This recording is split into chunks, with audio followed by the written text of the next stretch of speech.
the most merciful. Assalamu alaikum wa rahmatullahi wa barakatuh. In this session, inshallah, I will talk about the English thought and culture. Briefly, I will call it the ETC. So whenever I say ETC, this is an abbreviation or an acronym for English thought and culture. I hope that you will enjoy this lecture. Just to remind you again about my email, so the instructor's name or facilitator, just to help you enjoy and learn in this course, inshallah, Naji Ibrahim Al-Arfaj. My email is najiarfaj@gmail.com. You can, if you like, you may visit my websites, etawasul.org or 360itsrealbeauty.com. So you'll find more information about, my TV programs, radio programs, books, articles, and other materials like PowerPoint presentations, etc., etc. The ETC focuses on what? So just to remind you about what I talked about in the first session, it focuses on the factors, roles, and aspects that have influenced the English language, thought, and culture. It presents the foundations. It presents the foundations of European thought and culture. It highlights, in addition to that, this course, inshallah, will highlight the many contributions of Arabic and Islamic culture and civilization to the Western thought and culture in general. Furthermore, this course will provide it provides students with tools and skills for cross-cultural communication and dialogue with others. So I hope that you will enjoy it, inshallah. Pre-reading or pre-presentation questions. I would like to think, before we take this, this avenue or this course from the beginning, let's ask some major questions concerning this course. What is meant by English thought and culture? What is meant by English? Do we mean the people or the language or the culture or what? So what's meant by English? Think about it. And when we talk about English, are we thinking about the people in Britain, or maybe the people in the United States, or in other places like New Zealand, Australia, or South Africa, because they speak English too? What is the definition of thought? What is thought? When you think or you have a thought about something, what is the meaning? What is the definition of thought? What is the definition of culture? So what is culture? This is another important thing to discover more about the meaning of culture. What are some of the main factors? What are some of the main foundations or aspects influencing the English thought and culture, or we can say the ETC? What do you want to learn in this class? What do you want? What do you want to get from this class? Is it just to get a good grade and pass, or you want to learn? how to understand those people, how to have a good communication, good dialogue with them. Now let me go to the lecture elements or outlines of this lecture. First, background. Excuse me. And this is an introduction to this course. Let me briefly tell you why I am interested, so interested in teaching this class. At the beginning, I would like to thank Dr. Abdullah Najjar and Dr. Abdullah Al-Fraidan for selecting me to teach this course in particular. They told me, we need you to teach this course because of your background or your experience with the West. So I would like to thank them all. In 1982, around 30 years ago, I decided to major in English for a big vision, for a great purpose. When I finished my high school, I was thinking about the West. I was thinking about their culture, their civilization, their language, and more specifically, English. This is why I decided in 1982, in the Hijri calendar, it was 1402. I decided to major in English for a great purpose. To understand the West, to master the language, to be able to translate, and to be able to write books or prepare TV or radio programs. This was my big goals, or this was my big vision. Alhamdulillah, I entered into the College of Education at King Faisal University, KFU, in 1982. I graduated in 1986 with distinction, Alhamdulillah. I was elected by the English department to be a TA, or a teaching assistant. Then I was granted a scholarship for 7 years. It was a 7-year scholarship to finish my master's and PhD in applied linguistics. I went to the United States. I spent there about 7 years. Specifically, I went to Michigan State University, where I got my master's and PhD in applied linguistics. My major, or my focus, was on reading difficulties, reading and reading theories. And this gave me a great chance. It gave me more power to read and read and read about English, about their culture, their civilization, their values, principles, as well as other aspects.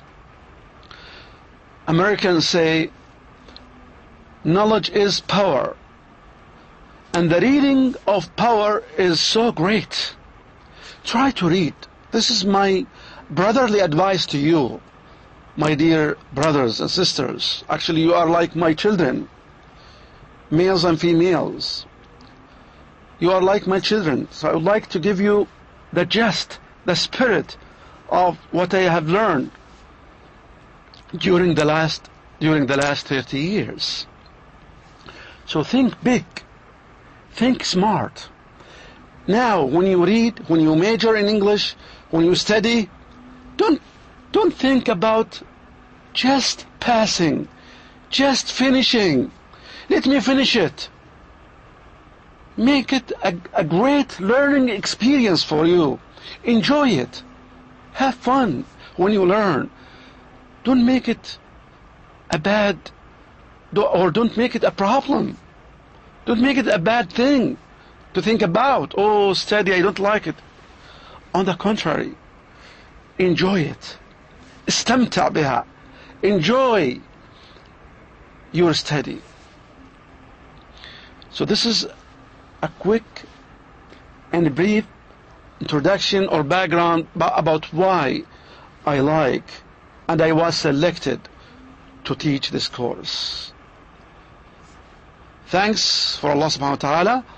I graduated in 1997. I graduated from Michigan State University. I finished my master's and PhD with distinction.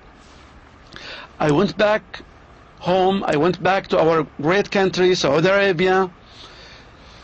I started teaching as an assistant professor in the department, and then I became the head of the department.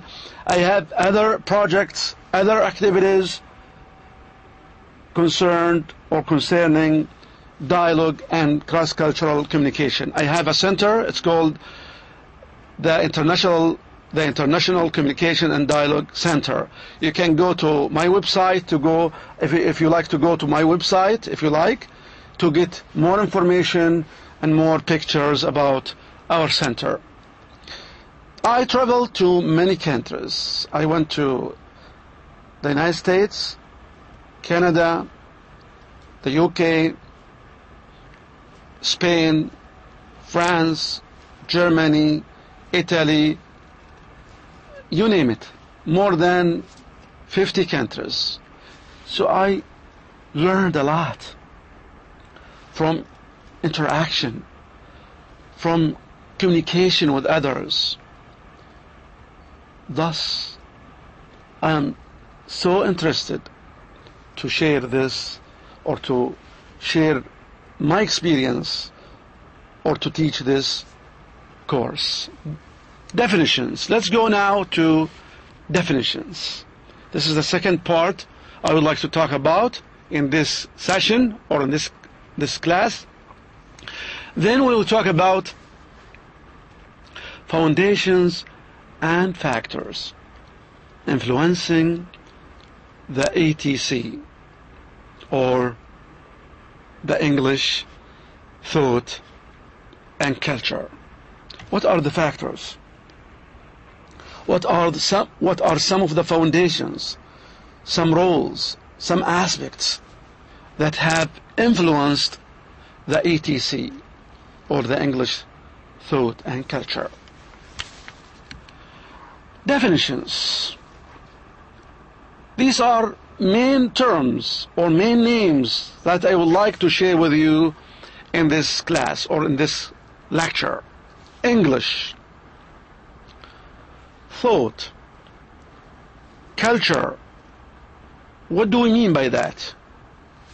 Okay, now let's go to I wish that you go yourself and check this for yourself from a dictionary or from the internet.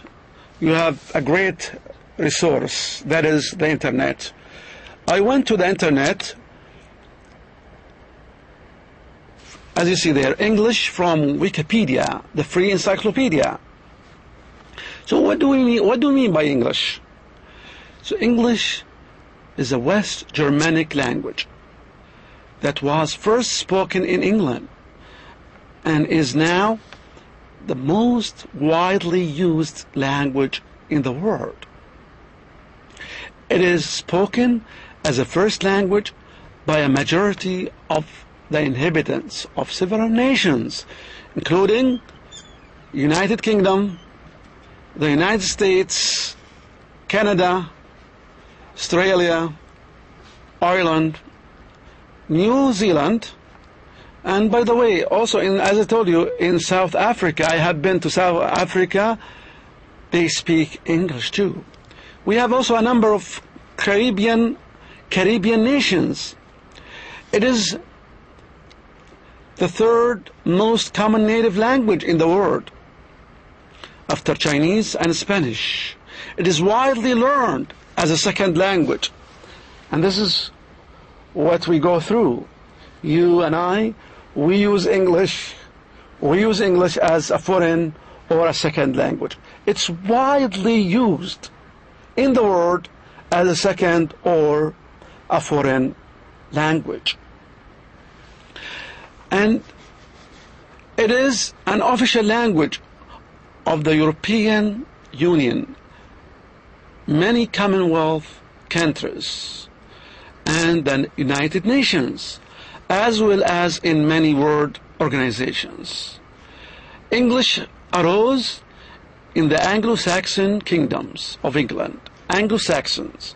Anglo-Saxon, we will talk more about the history and the origin of English in upcoming, inshallah, upcoming lecture. So English arose in the Anglo-Saxon kingdoms of England and what is now southeast Scotland. So I would love that you, my dear students, go and search. Go to the internet. Use some references. Try to know more about English. What is meant by English? So I will just shed some light. I cannot explain everything. As I mentioned before at the beginning, that I am here as a facilitator, to facilitate, to help, to make it easy. And a lecturer at university or a professor is not like, high school or middle school to be, or to teach every single thing. Professors or lecturers at universities, generally speaking, and this is what we have learned when we were in the United States or other countries, that they do not explain every single item or every single point. This is the life of universities. You have to go. You have to go and search, study, and look for more information. Broaden your mind. Knowledge is power. Don't just limit yourself to what the teacher or what the professor says. Knowledge is power. Learn, read, study, investigate, search. You will be so knowledgeable in the field of your study. Just don't be just at a very low or a very, shallow level. Try your best to acquire as much knowledge as you can. Knowledge is what? Knowledge is power. How about thought? Thought generally refers to any mental or intellectual activity involving an individual's subjective consciousness. Thought. What is thought? When you think, I am thinking now. I'm thinking about, for example, culture. I am thinking about my future, your future. I'm thinking about, let's say, my kids, my children. I might think about my wife. So thinking. What is thinking? What is thought in general? Or it's in Arabic we call it الفكر. الفكر. It's a comprehensive, a broad concept. It can refer either to the act, it can refer to the act of thinking or the resulting ideas. Thought, فكر. It is the result. إذن هي خلاصة التفكير تصل إلى فكر. هذا هو فكري. ما هو الفكر الإسلامي أو ما هو الفكر الأدبي الفكر الغربي? What is the Western thought concerning this issue or that issue? What is the Islamic thought concerning that issue. So, similar concepts include cognition, المعرفة, cognition, الإدراك أو المعرفة, consciousness أيضا تأتي بمعنى الضمير, and imagination, الخيال, تخيلك. Imagination. What is your imagination about your post-study? What is your dream about your graduation? And what is after graduation? What is your dream? What is your vision? What is your imagination? So it's based on thinking. It is based on thinking. You think, okay, God willing, inshallah, maybe some of you might think as follows: when I graduate, I will go to the United States to get a degree or to finish my master's degree. Thinking. This is a thought. Fikr. Some of you might think, when I finish, God willing, inshallah, I will establish a business for teaching English or translation. Some might decide to go to work at schools or to work at a university, to apply for a position at a university as a TA, as a teaching assistant. Thinking. You think about it. Because thought underlies almost all human actions and interactions. Understanding its physical and metaphysical origins, processes, and effects has been a long-standing goal of many academic disciplines, including, among others, biology, philosophy, psychology, and sociology. So I would like you to read more. I will not read the whole text. I give you just tips, just quick reminders. So you might like to go to Wikipedia and get more information, or just search. Go to Google, search about this term or this name, thought. Now let me go to another important concept or term, that is culture. What is culture? What is culture? It says, in my culture, in their culture, in the Western culture, in the Arabic culture, or in the Islamic culture. So we speak about culture in general. What is culture? According to this definition, culture is that complex whole, which includes knowledge, belief, art, law, morals, custom, and any other capabilities and habits acquired by man. Man means humans in general, human beings, whether male or female, acquired by man as a member of a certain society. This is a definition by Edward Tyler. You can go to the internet, or you read any other books or references to learn more or to discover more about this term, culture. Another explanation or another term, another definition. Culture equals or means the beliefs, المعتقدات, social forms, features, and traits of a racial, these are so important words, racial, religious, or social group.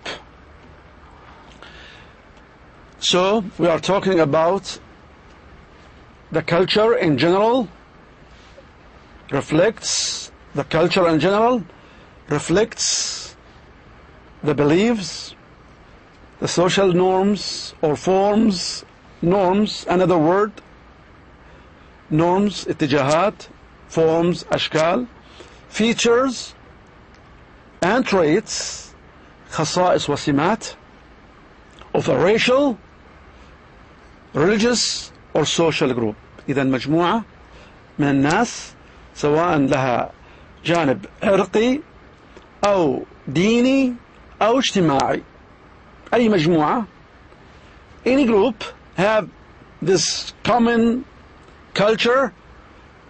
They have, say, we have Arabic culture, Islamic culture, Western culture. This is a broad concept of culture. So now, just to recap, to remind you about these three main definitions. Do you remember them? What are they? We talked about English. What do we mean by English? What is the definition of English? Then we talked about, number two, we talked about thought. What is thought? What do we mean by thought? Number three, culture. What is culture? Go back, please, I ask you again and again. Broaden your mind, extend your knowledge. Don't stick to this presentation. It's not a matter of only passing this course and getting a good grade. This is not the main issue. In my mind, in my opinion, the issue is, are you going to learn? Are you going to benefit from this course in terms of knowledge, formation, experience, etc.? Now let me go to factors and foundations and factors influencing the English thought and culture. This is a very main part. It is a very main aspect in this course. I summarized this to you as the gist, as the core of 30 years of experience. You might find this not only through books, but I got this not only from books, but also from my own experience, from my own interaction. So I summarize this based on my own readings, findings, and experience.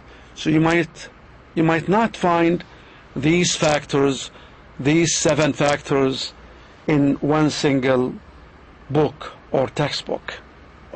As I told you, this is the cultivation, al-hasad, cultivation of many years of reading, searching, and dialogue, communication with others. In my opinion, these are the main factors. There are other factors and other foundations, but I will focus in this course, inshallah, on the main factors and foundations. The first one is invasions. We'll talk about the invasions in the old history and the present history. Politics, economy. Why do nations generally invade others? Why? Why did, for example, the United Kingdom invaded other countries? Why did the Romans? Why did, you name it, the Americans? Why did they invade others? Why? So it's mainly, basically, politics, and for economy, money, اقتصاد وسياسة. إذن when they invade، إذن الغزو الفكري، الغزو الثقافي، الغزو اللغوي، الغزو العسكري، هناك أنواع من الغزو. There are many types or kinds of invasions. So this is a main factor for the influence or the influences on the ETC or the English thought and culture. Then we will talk about, God, inshallah, God's willing, I will talk about, but time is not enough. Now I am trying to conclude. Roman and Greek teachings and philosophies. The Greek philosophy, the Roman teachings, religions in general, Judaism and Christianity, theories like Darwin's theory, movements and revolutions. Then we'll talk about the influence or the factors like media, printing, technology. In addition to that, I will talk about geography and location. Contributions of other nations and cultures like the Islamic and Arabic contributions. So these are the main factors that I will discuss, inshallah, in the second lecture. Thank you. Wassalamu alaikum wa rahmatullahi wa barakatuh.